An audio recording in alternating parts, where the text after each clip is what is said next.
Saya Ruli Malai, 64 tahun. Saya sebagai koordinator Waria Krisis Center Yogyakarta. Waria Krisis Center Yogyakarta sendiri berdiri pada tanggal 10 Desember tahun 2017 sebagai refleksi atas penyerangan terhadap Pondok Pesantren Waria Al-Fatah pada tanggal 18 Februari tahun 2016. Jadi WCC itu sebagai ruang aman bagi teman-teman transpuan yang mengalami kekerasan berbasis gender. Ada beberapa kegiatan yang kami lakukan, misalnya konseling pada mereka yang baru coming out sebagai transpuan atau yang mengalami kekerasan di lingkungan pendidikan, pekerjaan, dan tempat tinggal.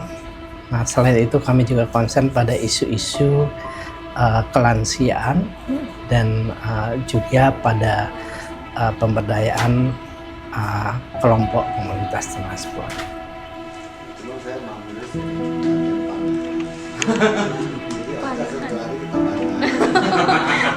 Ngawur.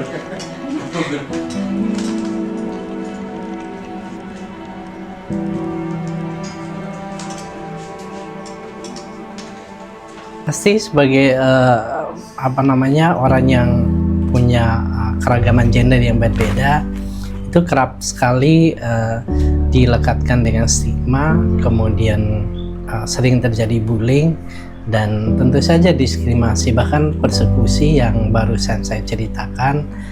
Bagaimana sejak tahun 2000 sampai dengan 2018 itu terjadi masif hate speech, kebencian terhadap kelompok keragaman gender, baik di media sosial maupun di ruang-ruang publik.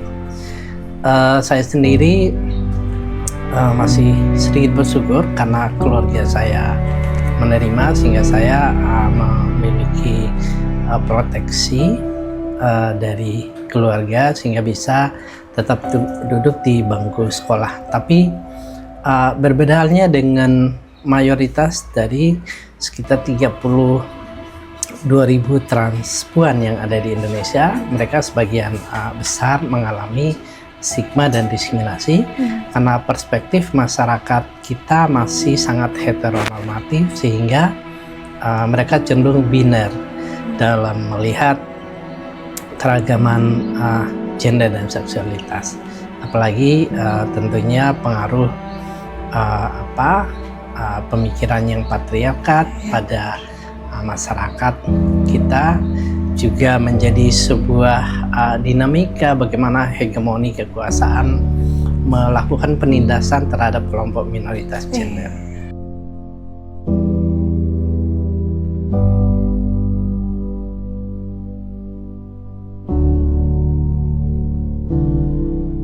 Iya, sebetulnya selalu terjadi bullying ya terhadap orang dengan keragaman gender. Tapi saya tentu lebih confidence karena sudah mengalami resiliensi selama berpuluhan tahun sebagai orang yang memiliki keragaman gender. Bagaimana berinteraksi dengan masyarakat kita yang sangat majemuk, dan mayoritas dari mereka tidak bisa menerima keberadaan dari kita. Tentu rasa nyaman di luar rumah itu sangat relatif. Tapi kemudian seperti yang saya sampaikan, bahwa salah satu hal penting buat saya adalah membangun konfidensi sebagai orang yang berbeda dan menanamkan bahwa berbeda itu sesuatu yang wajar. Itu memang tidak mudah ya, karena orang punya perspektif dari latar belakang pendidikan normatif di dalam keluarga, kemudian pengetahuan mereka tentang keragaman gender dan seksualitas, juga perspektif heteronormatif yang ada di lingkup, belum lagi termasuk dogma beberapa agama yang cukup mainstream dan merunut pada hal-hal yang tekstual dari bunyi kitab-kitab suci, seringkali untuk melakukan judgement terhadap kelompok minoritas gender. Biasanya teman-teman dengan keragaman gender kerap kali dilabeli dengan kayak pelencengan, kemudian melanggar kodrat dan lain-lain.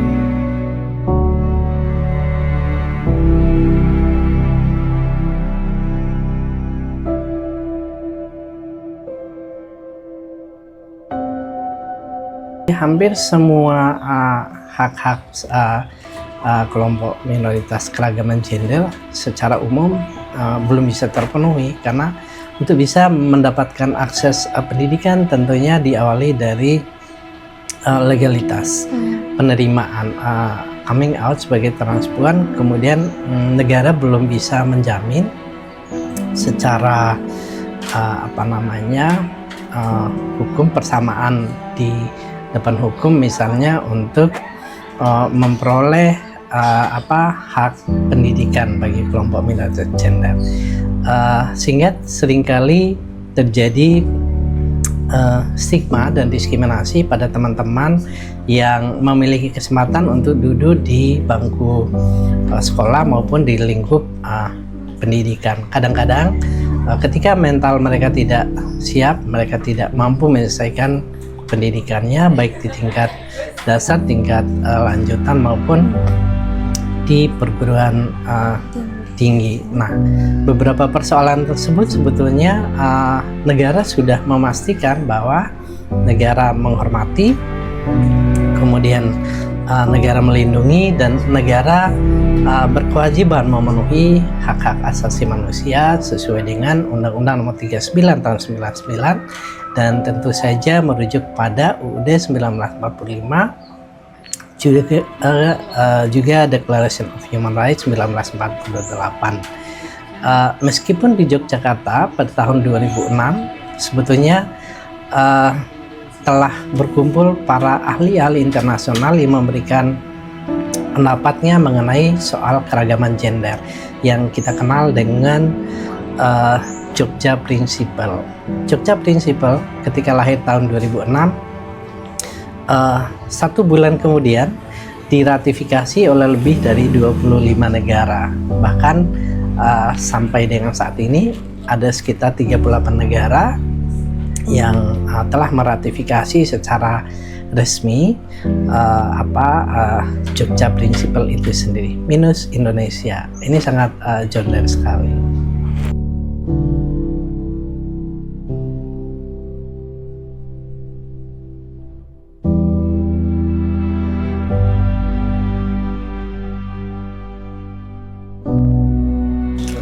Sejak sangat muda, saya sendiri tidak menyadari bahwa perbedaan itu sudah ada sejak dini, dari kecil sekali ya. Seingat saya, ibu saya pernah membawa ke psikiater untuk konsultasi, dan tidak terhitung beberapa kali pernah mendatangi kayak ulama, tokoh agama seperti itu untuk semacam ya terapi konversi gitu. Tapi ternyata tidak ada perubahan apapun, padahal saya sendiri kan lahir dan besar di tengah keluarga tentara yang isinya semestinya saya menjadi lebih straight ya, karena ada 8 saudara dan semua saudara saya itu TNI, Polri, Auri, Angkatan Darat, itu semua lengkap kecuali saya sendiri. Dan ternyata perkembangan sejak kecil tidak merubah apapun dari saya. Tapi terakhir seingatku ketika ibuku itu mengantar ke salah satu psikiater di Unair, waktu itu beliau pernah bilang bahwa tidak perlu datang lagi secara terus-menerus ke sini karena secara genetika kromosom di dalam diri saja sudah berbeda. Ini dominan di dalam tubuh itu ada 24 pasang kromosom. Salah satu kromosom yang kita sebut sebagai gonosom itu sangat mempengaruhi tentang aspek maskulinitas atau femininitas. Nah, ternyata anaknya ibu itu dominan kromosom untuk femininitasnya. Jadi ini tidak akan bisa diubah dengan apapun. Jadi biarkan saja seperti itu.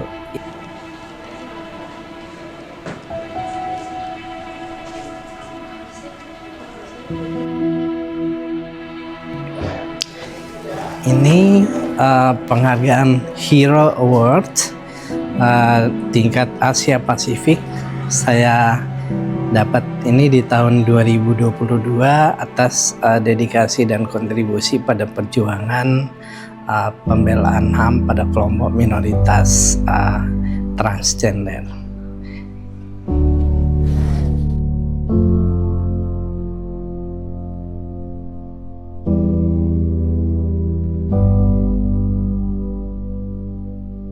Penghargaan SK Trimurti, salah satu penghargaan untuk perjuangan melalui media yang diberikan oleh Aliansi Jurnalis Independen. Ini pada tahun 2024 saya menerima penghargaan ini.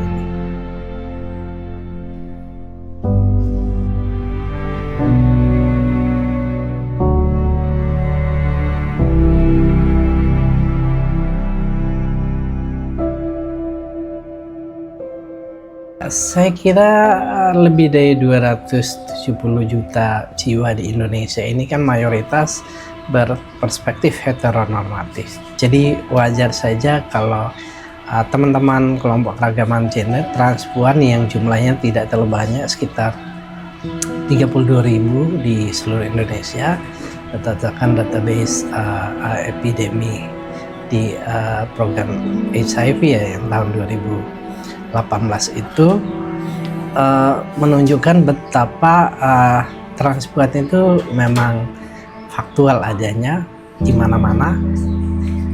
Salah satu cara untuk memberikan memanusiakan mereka sebagai manusia adalah diterima sebagai keluarga apapun adanya. Jadi keluarga harus bisa menerima kehadiran orang yang berbeda secara keragaman gender. Mungkin ada keponakan mereka, kakak mereka, atau paman atau bibi mereka yang transpuan atau transmen, diterima saja. Dan dengan seperti itu individu masyarakat akan belajar untuk menghormati, respek terhadap nilai-nilai normatif yang dianutnya, dan akan merasakan keluarga sebagai ruang aman, tidak akan meninggalkan, berpikir untuk meninggalkan keluarga. Kemudian tentu saja dia akan belajar respek terhadap nilai normatif dari masyarakat dan mematuhi aturan-aturan hukum dan perundangan. Saya berharap untuk mereka juga mendapat kesempatan belajar di dunia pendidikan, supaya mereka bisa meningkatkan harkat dan martabat mereka sebagai manusia, dan diberi ruang untuk beribadah, karena mereka juga adalah makhluk spiritual yang meyakini bahwa mereka adalah bagian dari ciptaan Tuhan Yang Maha Esa.